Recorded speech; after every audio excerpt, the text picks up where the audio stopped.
Hey, if you got a ticket, traffic ticket recently, there's a chance that you could get it dismissed without ever having to go to court. Oh, all right. Ken, standing by with more. Good morning. Hey, good morning to all of you. He's back.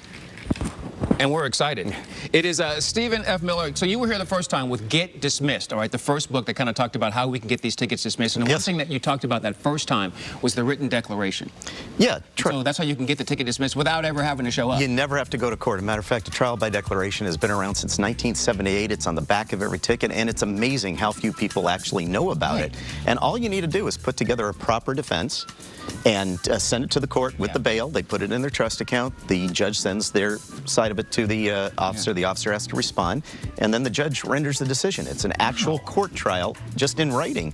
Saves the court time, saves you time, and the best part about it, if it's dismissed, obviously no point on the record, and your bail's refunded to you. But you know what? If it's not dismissed, you retain all your rights to have a court trial. Actually show up and have you can right back where you started, go to court if you want to, or take traffic school. It doesn't eliminate any of your rights. It's the only way in the California court system you get 2 bites at the apple. Brilliant. I love it, because we did not know about that the first time you were here. Best way to do it. All right, but now we're going to move on, because this is the sequel, and it's a fluid situation. Like the traffic laws and everything that's happening driving in the state of California. So there are a couple things we want to talk about this morning, and we actually have our crew that's out there, and we're going to be watching them, because they're going to be illustrating exactly what we're talking about that you should not be doing. Number one, distracted driving laws. So first, I guess, what constitutes distracted driving? Well, distracted driving is anything that while you're driving, that you take your eyes off the road. And obviously people know about using the cell phone.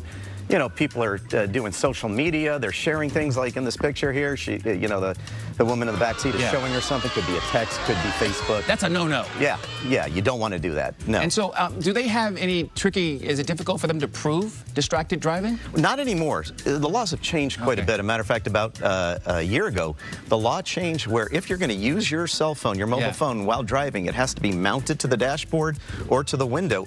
You can't even hold it. If you're driving along, not even using it, and you're holding that phone, and they see you do that, you're going to get a ticket. Yikes. Okay, so then now we're talking about the big thing that a lot of people have questions about, that moment when you're pulled over. Oh, yeah.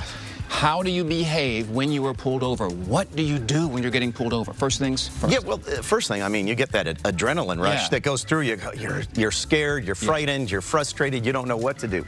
The best thing to do when pulled over, obviously, you get a signal, pull over to a safe spot, and then just turn off the engine. They don't want your engine on, put the keys on the dashboard. Then they know you're not running away. Okay. Keep your hands on the steering wheel. You know, that way when they're walking up, they know you're not doing anything, you know, you shouldn't be doing. Right. Because you have to remember, an officer is just as scared as you are. They don't know who's in that car that they're approaching. So they're approaching that car with a little bit of reservation, a little tentative. So if you're doing everything you can to minimize any conflict, that's the best thing to do. And then there's another thing you have, it's traffic ticket myths. Yes. And we all have these things that we believe that you can get a traffic ticket for or you cannot. There's one in particular I wanted to bring up for sure, and I'm not quite sure if our director is in there right now. We have a member of our crew that likes to drive barefoot.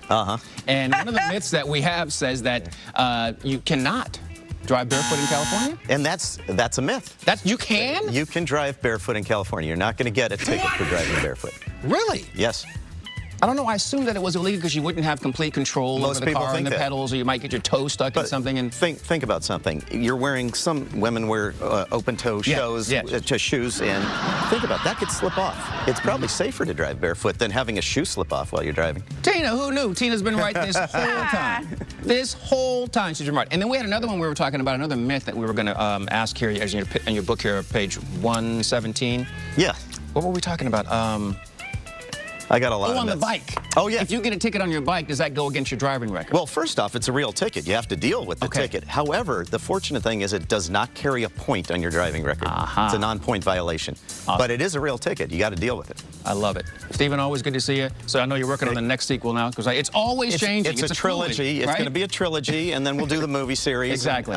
You want to star in it. Well, I think you're going to need Tina and Dave. Tina and Dave would be perfect to be in that particular movie. There go your stars. There they are. Right there for illustrating all the things you're not supposed to be doing on the road. Thank you, Tina. Thank you, Dave. Appreciate that. Stephen, always good to see you. Thank you. Appreciate your time. Hey, back to you guys on the desk. Not in a parade team. Right?